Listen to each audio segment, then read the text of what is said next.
So a lot of people have been asking me lately, Jason, how do stock options work? And more importantly, how in the world did you make $375,000 in 1 month on stock options? And I wanted to teach you how that works. Step one, you first need to find an organization that even offers stock options. When I came out of the University of Southern California in my young 20s, I only knew linear income. I only knew how to sign up and work at a company and get a W-2 income. I had no idea how passive income worked. I had no idea how equity, portfolio income worked, and specifically stock options. So if you find an organization that offers you stock options, I highly encourage you to do so. And that just means that the company's giving you a certain sort of performance metrics in order to go out there and hit those so that you could get the option to buy a stock at a later date at a predetermined price and hopefully make a profit for yourself.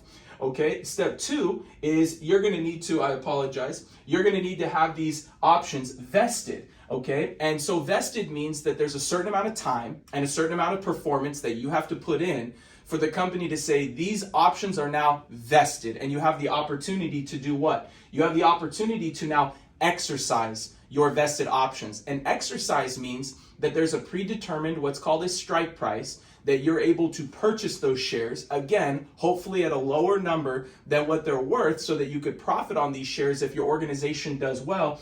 And then after that, after you purchase these, you must hold these shares. Now, I'm not a tax professional or a legal professional, but if you hold your shares for more than 12 months, you usually have better tax advantages on your future tax liability. Again, I don't know about that side, but make sure that you exercise your shares and hold them for at least 12 months to maximize the benefit. This is an opportunity, an example that I was given. I found an organization, worked my tail off in that organization, and I was able to be granted 316,000 accumulative shares. During a transition where I moved to Dallas, Texas, I started this organization in California. When I had the opportunity to come here, I had 191,912 option grants, as seen here in red. Now that area that's circled in green, those are my shares. That means that I had purchased those shares at a strike price, and so it went from being an option to being an actual share. So I held 150,531 shares. And so Jason, how did you make the $375,000? Here's what took place. Okay, so first, this is how I accumulated these shares. Each few months we were able to purchase and exercise a certain amount of our options, and then those shares accumulated for my wife and I to 150,531 shares, which I showed you on the previous screen. Now, you go and you say, okay, whoa, 310,794. What happened there? Well, we sold some of these exercise shares, and we sold 30% of these shares, and we had an opportunity to get that check, and that was the biggest check that I've ever had in my entire life for one week, one certain transaction, and it was a lot of work that went into it. Don't be misled. This is a very difficult thing. That's a lot of money to earn, and I feel very grateful and very humble for that opportunity, but there's more, okay? And here's how the more worked.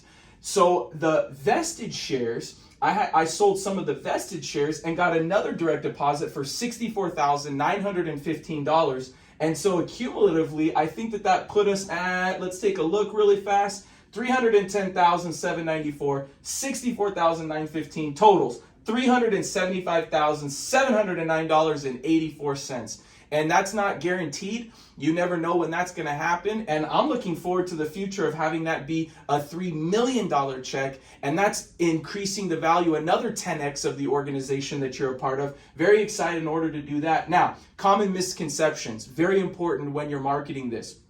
We live in a day and age where people say a lot of things on social media. We say a lot of things from stage. And we have people that are following us. We have associates and employees and members of our organization. It's very important that the leaders of these organizations are always honest and upfront with individuals. And I'm going to give you a few of these. Number one, the language of saying owner and equity. I'm an equity owner. I'm an owner. Be very careful. Stock options are what they are. They're stock options. You're not an owner of the organization, but you are a partner and you're participating in the growth. But just be very careful how you hold yourself out to the public, especially on social media, especially when you do appointments, because people are trusting you. You're a leader. Inflating the value of your organization. Telling people constantly, if this sells for this price, or if we do this at this price.